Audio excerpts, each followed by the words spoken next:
I was going to ask Laura, in the early years, this is another question I have for you. That's a hard one. Okay, I'll give it the hard one. All right. Stanford University has an enormous presence in Northern California's body politic.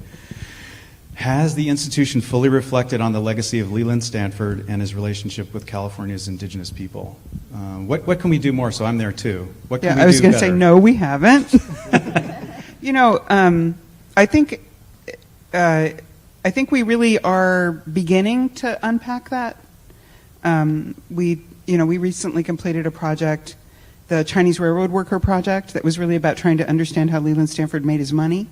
Right? What's the money that built Stanford University? And it being built, on the blood and sweat and tears of immigrant Chinese labor. And we've been struggling with our Chinese American descendant community groups about how to tell that story.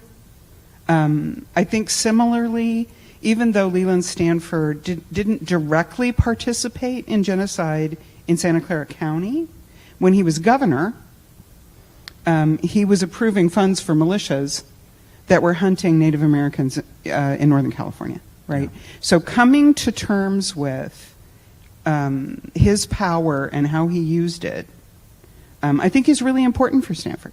Yeah. And I think we're just beginning to really ask that question. Fortunately, I mean, if anybody believes it, the university is not named after Senator Stanford. It's named after Leland Stanford Jr. We are the Leland Stanford Jr. University.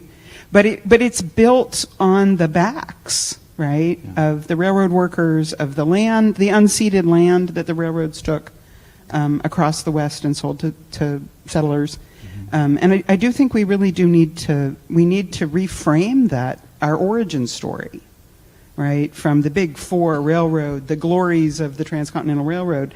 I'm not saying that the Transcontinental Railroad wasn't a big event, wasn't a big thing in American history, it was.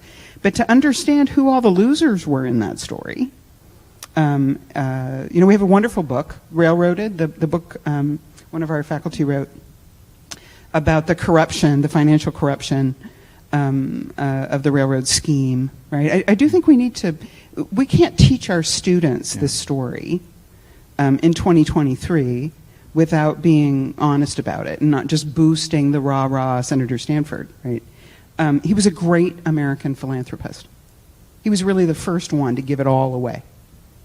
But that doesn't diminish his impact, right, on Native people in California, right? So we have to be able to tell both those stories and set up. This is the general thing we're promoting here is transparency. Let's be honest about where that money came from. Let's be honest about what those policies did.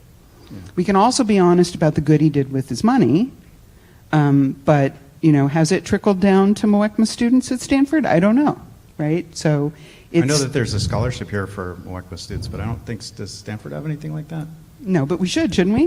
We should. There's no We reason have why not. 8,000 acres of land, too. We also have 8,000 acres. I'd encourage you to, if you have a chance, there's the president of the American Anthropological Association was talking about the importance of land acknowledgements, and he has a very pointed one for Stanford that you should look up. His name's Akhil Gupta, and he talks about the responsibility of the university to Muwekma people. It's trillions of dollars worth of property. There's just a lot that went up in Atherton, just looking at my phone. 2.5 acres is $25 million. Okay, so, and then you look at all the big businesses that are around here, and it seems that there's a lack of willingness to just take the very most minimum basic first steps to fix things.